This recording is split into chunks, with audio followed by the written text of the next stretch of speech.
बार फिर स्वागत है आप सभी का आपका अपने YouTube चैनल भारतीय स्टडी क्लासेस पर। तो पहली वीडियो में हमने आपके लिए बताया था ऑपरेटिंग सिस्टम के मोस्ट इम्पोर्टेंट क्वेश्चन जो 10 सालों से रिपीट होते आ रहे थे। लेकिन आज की इस वीडियो हम बात करने वाले हैं DBMS यानी कि डेटाबेस मैनेजमेंट सिस्टम, जो कि polytechnic fourth semester branch of computer science and information technology के लिए संबंधित है और काफ़ी कॉमन ब्रांचों में ये सब्जेक्ट अप्लाई होता है। तो यहाँ पर हम बात करने वाले हैं पिछले 10 सालों के जो मोस्ट इम्पोर्टेंट क्वेश्चन हैं उनके बारे में। तो यहाँ पर काफ़ी सारे क्वेश्चन हमने यहाँ पर आपके लिए बताएंगे और वो क्वेश्चन आप साथ ही साथ नोट डाउन करते जाना। तो चलिए शुरू करते हैं। तो यहाँ पर पहला जो क्वेश्चन है वो है DBMS क्या है, यानी कि डेटाबेस मैनेजमेंट सिस्टम आखिर में होता क्या है। सेकंड क्वेश्चन है डेटाबेस मैनेजमेंट सिस्टम की अवधारणा की व्याख्या कीजिए। और थर्ड क्वेश्चन है आपका डेटाबेस से क्या आशय है, इसकी प्रमुख विशेषताओं का उल्लेख कीजिए। फोर्थ नंबर क्वेश्चन है आपका डेटाबेस के संदर्भ में निम्नलिखित की व्याख्या कीजिए। यानी कि ये 6 टॉपिक आपको दिखाई दे रहे हैं, इन टॉपिकों की आपको टॉपिक वाइज परिभाषित करना होगा, जिसमें आपका फर्स्ट है डेटा फाइल, सेकंड डेटा और थर्ड है data items, fourth field, fifth record और सिक्स है एंटिटी। क्वेश्चन नंबर फिफ्थ है आपका डेटा एब्स्ट्रैक्शन प्रक्रिया को उदाहरण सहित समझाइए। क्वेश्चन नंबर 6 है डेटाबेस मैनेजमेंट सिस्टम के लाभ और दोषों का वर्णन कीजिए। या आपसे कुछ घुमा फिराकर इस तरह से भी क्वेश्चन पूछ सकता है कि DBMS के लाभ एवं हानियों को सूचीबद्ध कीजिए, यानी कि बताइए। या फिर और तरीके से भी पूछ सकता है कि आंकड़ा प्रबंधन प्रणाली के लाभ क्या होते हैं। उसके बाद क्वेश्चन नंबर 7 है आपका डेटाबेस मैनेजमेंट की विभिन्न भाषाओं का उल्लेख कीजिए, यानी कि डेटाबेस मैनेजमेंट को आप किन किन भाषाओं में उपयोग कर सकते हैं। क्वेश्चन नंबर 8 है आपका डाटा इंडिपेंडेंस को विस्तार पूर्वक समझाइए। क्वेश्चन नंबर 9 है आपका डेटाबेस मैनेजमेंट के मुख्य घटकों का वर्णन कीजिए। क्वेश्चन नंबर 10 है आपका DBMS के ओवरऑल संरचना का वर्णन कीजिए, यानी कि DBMS की आपको संरचना क्रिएट करनी है और बतानी है। उसके बाद क्वेश्चन नंबर 11 है आपका 3 स्कीमा आर्किटेक्चर के विभिन्न स्तरों की व्याख्या कीजिए। या आपसे अथवा में घुमा फिराकर या किसी भी रूप में ये क्वेश्चन पूछ सकता है कि आंकड़ा संचय प्रणाली की 3 स्कीमा आर्किटेक्चर की विवेचना कीजिए। या फिर एक्सटर्नल स्कीमा और कंसेप्चुअल स्कीमा एवं इंटरनल स्कीमा से आप क्या समझते हैं। या फिर एक्सटर्नल व्यू एवं इंटरनल व्यू में अंतर क्या होता है। उसके बाद क्वेश्चन नंबर 12 है आपका डेटा मॉडल को परिभाषित कीजिए। इनको कितने भागों में बांटा गया है या वर्गीकृत किया गया है या विभाजित किया गया है। कुछ इस तरह से भी क्वेश्चन पूछ सकता है कि डेटा मॉडल क्या होते हैं या डेटा मॉडल को परिभाषित कीजिए। क्वेश्चन नंबर 13 है आपका निम्नलिखित की व्याख्या कीजिए, यानी कि फर्स्ट है आपका object based logical models, second है फिजिकल डेटा मॉडल्स, थर्ड है आपका रिकॉर्ड बेस्ड लॉजिकल मॉडल्स। और कुछ अथवा में इस तरह से भी पूछ सकता है विभिन्न डेटा मॉडल की विवेचना कीजिए। या फिर ऑब्जेक्ट ओरिएंटेड आंकड़ा संचयों की व्याख्या कीजिए। या फिर डेटा मॉडल वर्गीकरण की व्याख्या कीजिए। क्वेश्चन नंबर 14 है आपका हायरार्की मॉडल की व्याख्या कीजिए एवं इसके लाभ एवं दोषों का बताइए।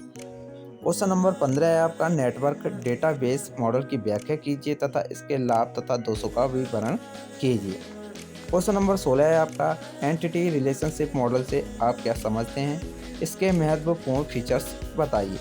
क्वेश्चन नंबर 17 है आपका रिलेशन डेटाबेस में रिलेशंस को संबंधित निम्न कीज वर्णन कीजिए, यानी कि जो कीज यहाँ पर दी गई हैं उनके बारे में आपको विस्तार पूर्वक बताना है, जिसमें पहली की है आपकी सुपर की, सेकंड प्राइमरी की, थर्ड कैंडिडेट की, फोर्थ कंपोजिट की, फिफ्थ आपकी सेकेंडरी की है और लास्ट में आपकी फॉरेन की है।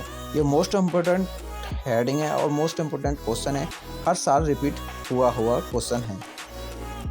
उसके बाद क्वेश्चन नंबर 18 है आपका हायरार्किकल मॉडल और रिलेशनल मॉडल के मध्य विभेद, यानी कि अंतर आपको बताना है। क्वेश्चन नंबर 19 है आपका एग्रीगेशन और जनरलाइजेशन की तुलना उदाहरण सहित कीजिए। क्वेश्चन नंबर 20 है आपका ER यानी कि आप यहाँ पर समझ सकते हैं।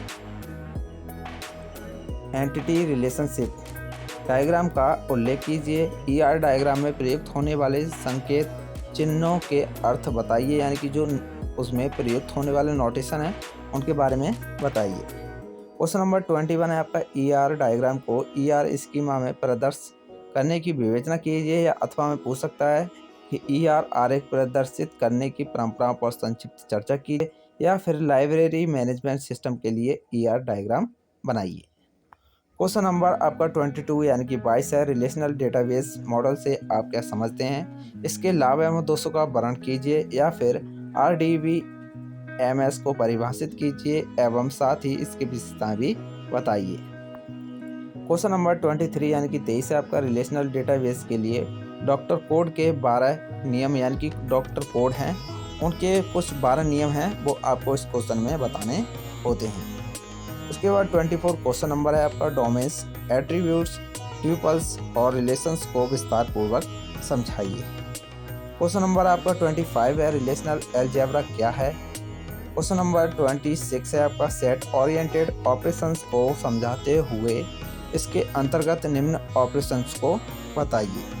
यहाँ पर इसके अंतर्गत जो ऑपरेशन आते हैं उनके नाम यहाँ पर दिए गए हैं, जिसमें आपका फर्स्ट है यूनियन, दूसरा है इंटरसेक्शन, तीसरा है सेट डिफरेंस और फोर्थ है आपका कार्टेशियन प्रोडक्ट। इन चारों के बारे में आपको बताना होगा। क्वेश्चन नंबर 27 है आपका, रिलेशनल अलजेब्रा के मौलिक ऑपरेशंस की व्याख्या कीजिए। क्वेश्चन नंबर आपका 28 है, फंक्शनल डिपेंडेंसी को उदाहरण सहित समझाइए, या अथवा में पूछ सकता है फंक्शनल डिपेंडेंसी से आप क्या समझते हैं, उदाहरण सहित समझाइए। क्वेश्चन नंबर 29 है आपका, नॉर्मलाइजेशन से आप क्या समझते हैं, इसकी आवश्यकता क्यों होती है और नॉर्मल फॉर्म से आप क्या समझते हैं। उसके बाद क्वेश्चन नंबर 30 है आपका, यानी कि 30, फर्स्ट नॉर्मल फॉर्म और सेकंड नॉर्मल फॉर्म और थर्ड नॉर्मल फॉर्म को उदाहरण सहित समझाइए। आपके देखिए ये नॉर्मल फॉर्म जो हैं वो आपके 5 दिए गए हैं आपके सिलेबस में, पाँचों में से आपसे कोई सा भी पूछ सकता है। उसके बाद आपका है BCNF की विवेचना कीजिए, या फिर आपको शॉर्ट फॉर्म ना पूछकर आपसे संक्षिप्त में पूछ सकता है कि वॉइस कोड नॉर्मल फॉर्म को परिभाषित कीजिए, यह थर्ड नॉर्मल फॉर्म से किस प्रकार भिन्न है। उसके बाद क्वेश्चन नंबर 32 है आपका, मल्टी वैल्यूएट डिपेंडेंसी क्या है, इसकी विशेषताओं को उदाहरण से समझाइए, या अथवा में पूछ सकता है मल्टी वैल्यूड डिपेंडेंसी हेतु इन फ्रेंच नियमों की व्याख्या कीजिए, या फिर मल्टी वैल्यूड डिपेंडेंसी पर संक्षिप्त टिप्पणी कीजिए। क्वेश्चन नंबर 33 है आपका, फोर्थ नॉर्मल फॉर्म को उदाहरण से समझाइए। क्वेश्चन नंबर 34 है आपका, लॉसलेस जॉइंट डिकम्पोजिशन क्या है, इसकी जांच करने के लिए एल्गोरिज्म का वर्णन कीजिए। यानी कि लॉसलेस जॉइंट कंपोजिशन के लिए आपको एक एल्गोरिदम तैयार करके देनी है। उसके बाद 35 क्वेश्चन है आपका, डिपेंडेंसी प्रिजर्वेशन की व्याख्या उदाहरण सहित कीजिए। क्वेश्चन नंबर 36 है आपका, SQL से आप क्या समझते हैं, SQL में नामकरण के लिए उसके जो नियम हैं उनका उल्लेख कीजिए, या फिर SQL की विभिन्न विशेषताओं पर प्रकाश डालिए। क्वेश्चन नंबर 37 है और काफ़ी ज़्यादा मोस्ट इम्पोर्टेंट क्वेश्चन है, SQL कमांड से आप क्या समझते हैं, इनको कितने भागों में बांटा गया है, प्रत्येक का वर्णन कीजिए, या अथवा में पूछ सकता है निम्न SQL कमांड्स की उदाहरण सहित व्याख्या कीजिए, जिसमें आपका फर्स्ट है क्रिएट और सेकंड है अपडेट। या फिर पूछ सकता है कि DDL, DML, DCL की विस्तृत विवेचना कीजिए, या फिर अथवा में पूछ सकता है किन्हीं 3 DML समादेशों की व्याख्या कीजिए। उसके बाद क्वेश्चन नंबर 38 है आपका, सिलेक्ट स्टेटमेंट क्या होता है, इसको प्रयोग करने का सिंटैक्स बताइए। सिलेक्ट स्टेटमेंट का प्रयोग करके एम्प्लॉय यानी कि जो कर्मचारी हैं टेबल से उन सभी कर्मचारियों को दर्शाने की कमांड लिखिए जिनका नाम ए से शुरू नहीं होता। क्वेश्चन नंबर 39 आपका, SQL के विभिन्न कैरेक्टर न्यूमेरिक डेटा टाइप्स का वर्णन कीजिए अथवा SQL आंकड़ा प्रकारों की व्याख्या कीजिए। क्वेश्चन नंबर 40 आपका, व्यू की संक्षिप्त विवेचना कीजिए। क्वेश्चन नंबर 41 है आपका, व्यू को किस प्रकार बनाया जाता है, उदाहरण सहित समझाइए।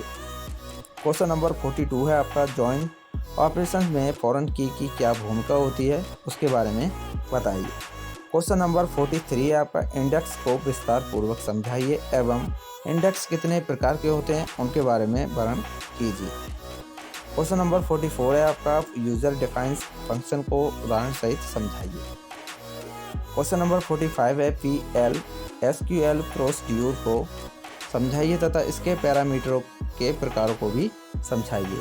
उसके बाद 46 है आपका, स्टोरेज प्रोसीड्यूर के पैरामीटरों को उदाहरण सहित समझाइए। उसके बाद क्वेश्चन नंबर 47 है, जो कि आपके एग्जाम 2019 में पूछा जा चुका है, ट्रांजैक्शन क्या होता है। ट्रांजैक्शन के लिए स्यूडो कोड लिखिए अथवा ट्रांजैक्शन की प्रॉपर्टीज बताइए।